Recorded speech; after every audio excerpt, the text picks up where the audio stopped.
kasama rin natin Nadine Lustre, 3-time FAMAS Award winner. She's now considered an MMFF royalty, a performer, Gen Z leader, advocate, style icon, the president, and now our mother. She doesn't just shine, she slays every moment. And of course, Vice Ganda!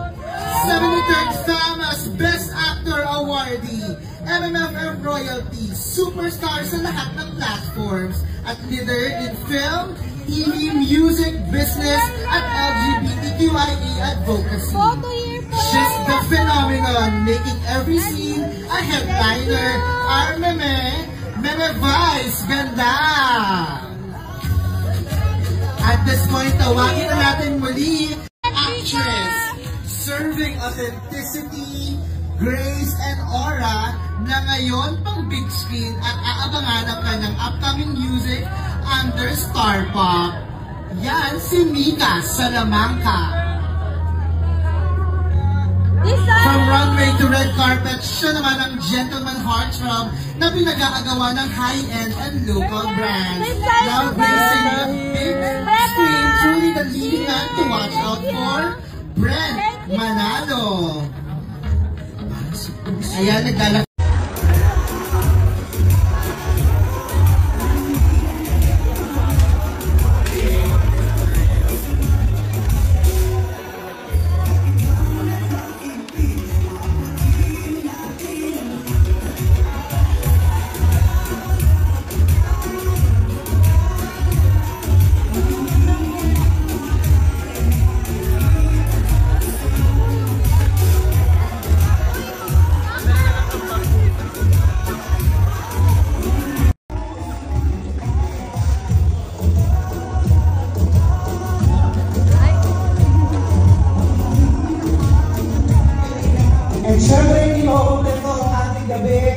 Without our lead stars, let's all welcome Nadine Lustre and Vice Ganda!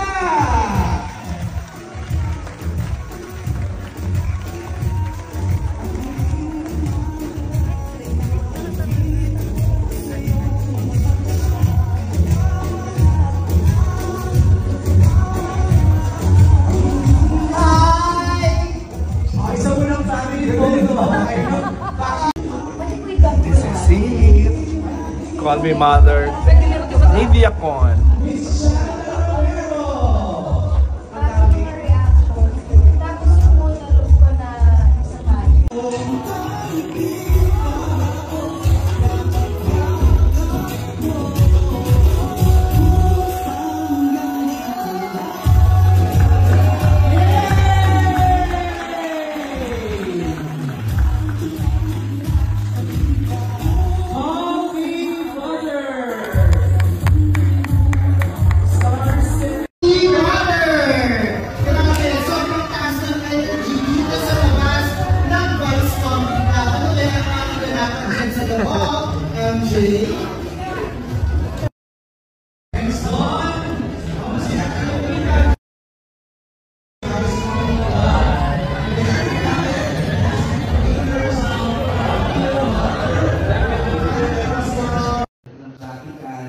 Kasi birthday na nanay ko noong October 7. Basta ang dream niya makapunta sa Assisi at saka sa makapunta.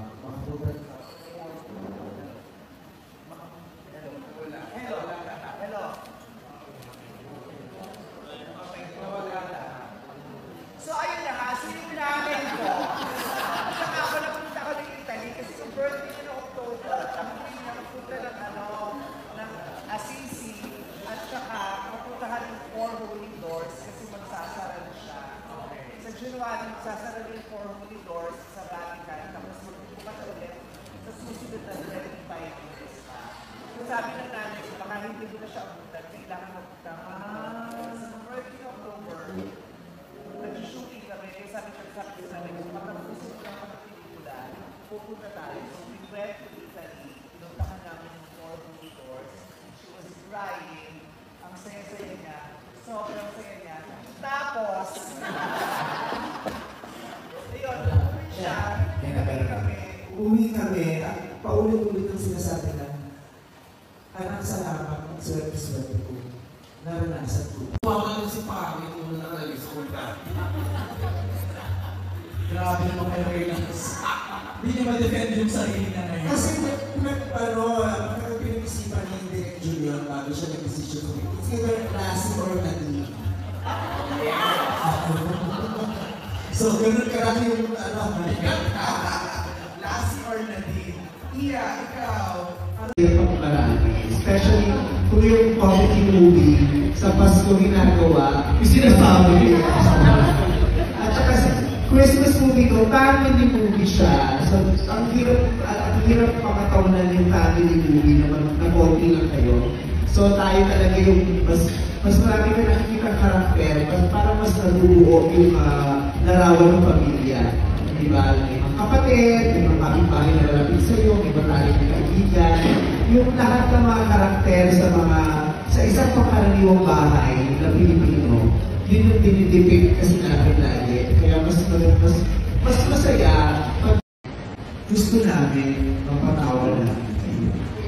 Gusto namin mapagaan namin yung mga pakiramdam ninyo kahit sandali lang. Kasi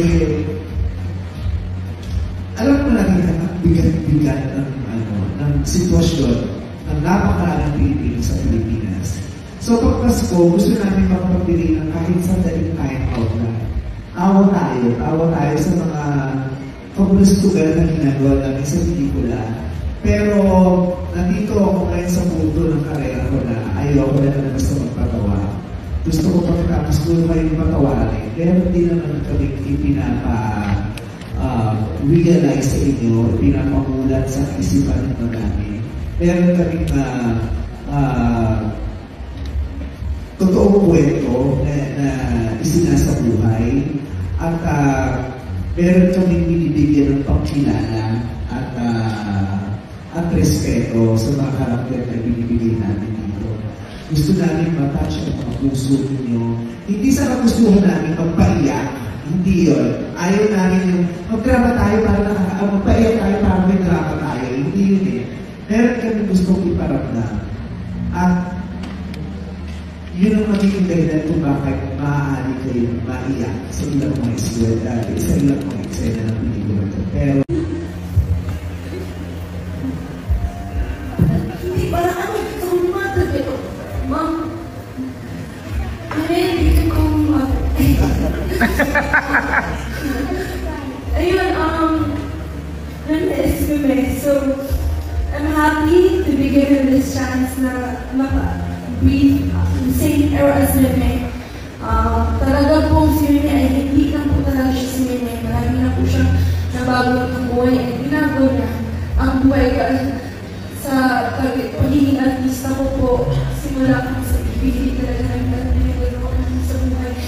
Ngayon, parang na-realize ko na ang mundong to ay madali as long as you let them teach you, let them guide you, and you actually learn how to be accountable, learn from your mistakes, and always look up to the person who you value the most. So that's my message for people.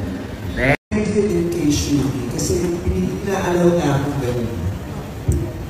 Pinapayagan na ako. Usapan ko siya. Pwede siyang pagalitan. Pwede siyang pagsabihan. Ang dami na natin pinagdaanan. Ang dami na namin na pag-usapan. Ang dami na natin nasabi sa isa't isa. Ganun kami dalawa. Yung pag may nararamdaman kami sa isa't isa, pwede namin sabihin sa isa't isa. Pwede namin i-resolve na tayo lang po. Ayun pa naman lang. Kaya may tatawa siya. Ayaw, bibulas na eh. We made sure na tatawa at makukulot ang puso. And this is a comedy movie with a big heart. Okay. Sino sa mga cast members na nag-date? Meron na ever since. Hindi, kasi gano'n kami ni Direk Julie, nasimulan namin ng gano'n. So unang meeting pa lang, magkasama na kami. Pareho kami nag-isip kung ano yung pareho kami kasama ng writers ng movie kung ano magiging concept, sa cast, kanya-kanya kami baguhan, sa title, kaya yung review may chat group pa kami, butuhan yun. Pati sa script, sa lahat si Derek June, he not only decides for himself, he always asks. He always asks, and masarap sa pakiramdam na lagi niya akong tinatanong. Hihinga niya akong opinion, hihinga niya akong view kung hindi namin pinapabayaan ng isa't isa. Pag meron Si Fred Manalo, ako po si Marlo sa Pony Manalo. Isa sa mga borders ni Mother Treatment. Mika, Ako naman po si Lisa Lamaka. Magandang gabi po. Ako naman po si Bea Santos Pico, medtech student and border din po ni Mother Queen. yan. Hey, Marty! Hindi po namin MMFF and Human Rights Council. So hindi na po namin talaga pinakawalan to. Thank you naman. Thank you din. Thank you, say. Fred? Same sa everyone po, ganyan yung naramdaman ko. Ano sinabi po sa amin to, pero ano po sasabihin, may